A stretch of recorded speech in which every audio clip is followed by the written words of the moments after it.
TJ, on to Minnesota. What do you know about the Gophers heading into this game? That they're handling success pretty well. They just came off a Ohio State win at Ohio State. And we just gotta look to beat them and handle them. We're having success too, so we just gotta come out and play hard and do what we do. What have you seen from them on film that'll challenge you guys a little bit? They're big. He's been playing pretty well. He can step outside a little bit and he can go hard downhill with his left hand. And we just got to contain him. Coach Brad told us he's one of the best players in the league right now, and they have a lot of good other players too. They can shoot the ball really well. And we just have to play it solid all around. You look like you were really relishing in some of those moments on Friday night, especially late in the game with the crowd. What is this like for you guys now that kind of figured it out and getting it rolling a little bit? Just executing what Coach Brad tells us. Sticking together. No one losing their cool or getting down that we were down in the game. Just playing the game out, sticking together, trusting Coach Brad and our teammates. And I feel like we're doing a pretty good job of that right now. With this offense, you've been able to get a lot more shots. The rim has kind of helped you get downhill and get to the bucket more. Say it one more time, please. So with this new offense, you've gotten a lot of shots at the rim. How's it kind of helped you get downhill and get into space a little bit? It's the same offense we had. We're just actually executing and getting into it. And we're playing with a lot of spacing, great spacing. And when everyone's in their spot, and I can get downhill, that end up being able for me to create for others too also. So it's really good. Everyone just playing their role and being in the spots they're supposed to be in, and that creates opportunity for me to get downhill. So more structure versus the 5-out offense, like does it spread out for you guys more in-game structure? Kind of, yeah. It's kind of more more strictly spots to it and spacing that we've been executing and working on in practice. And we can clean up a few things, but it's gotten a lot better.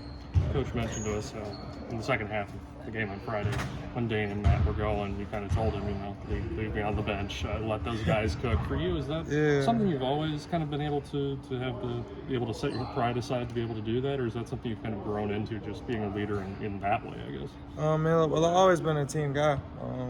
That's been me my whole life. I was supposed to check in like way earlier in the game, and I just seen him coming back, and I didn't want to like mess it up. We got it tied all the way to 54, and I'm like, man, they're rolling. Matt's cooking. They're playing great defense, and like I'm cheering on the bench. I'm happy for them. So like I didn't want anyone to come out and mess up the rhythm that they had going. So I'm like, Coach, let's let them rock. Then the media time came out. Went over to Coach Brad. They wanted me to check in then. I went over to him. I'm like, man, just let them keep rolling. And then they were like, we're coming back to you. Like, I'm like, I know. And it worked out well. I told them, like, I trust my teammates. I practice with them, go to war with them every day. And there's just a time, like, where I knew I wasn't as effective as everyone else at the time. And they did a really good job at that.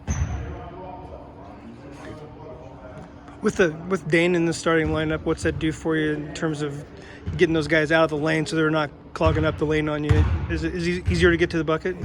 Well, Dane's one of the best bigs in the country, and one of the best bigs in this league. And I feel like his presence down there is really great. So it's either they're gonna help up on one of us driving, and we can dump it off or lob it to Dane. And on defense, Dane, I think he's one of the leader blocks in the conference right now. And he's just a great presence. He's a really great player, and we all love playing with him. Three of you guys are in the top 11 in blocks, and I think you weren't here last year, but this team's got more than it did last season in total. Like, how does that length and athleticism play into that, and what do those blocks do momentum-wise for you guys? They do a lot. Matt's blocks were big time last game. And he's been having big time blocks games before too. The one in Nebraska that he had. Man, it's a momentum changer because it'll look like a team got a layup, automatic 2 points, and one of us just come out of nowhere and just block it. And Matt's been doing a great job at that. It's just us being connected and trusting our teammates, helping our teammates out on the defensive end. one of us gets in a bad situation. And Dane, he gets a lot of blocks. I think he's probably the leader. I think. But yeah, this is great. Us playing together and trusting and helping each other out on defense. Thanks, CJ.